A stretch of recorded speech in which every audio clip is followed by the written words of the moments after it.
আল্লাহ কেন আমাদের এই কষ্টকর দুনিয়া সৃষ্টি করেছেন? তিনি তো সব জানেন, আগে থেকেই জানতেন এই দুনিয়া কঠিন আর অধিকাংশ মানুষ জাহান্নামে যাবে, অধিকাংশ তাকে বিশ্বাস করবে না, অধিকাংশ পাপ করবে। তা জেনেও আল্লাহ কেন বানাইলেন?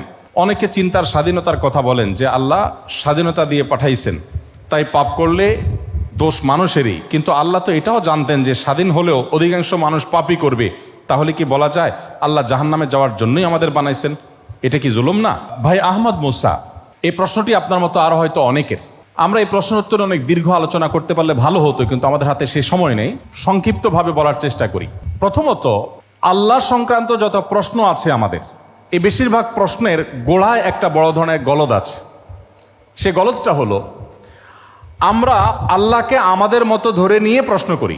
অর্থাৎ আমি আপনি সাধারণ মানুষ সৃষ্টি, আমাদের যে সীমাবদ্ধতা আছে, আমাদের যে জায়গাটা আছে, আল্লাহ রাব্বুল আলামিনকে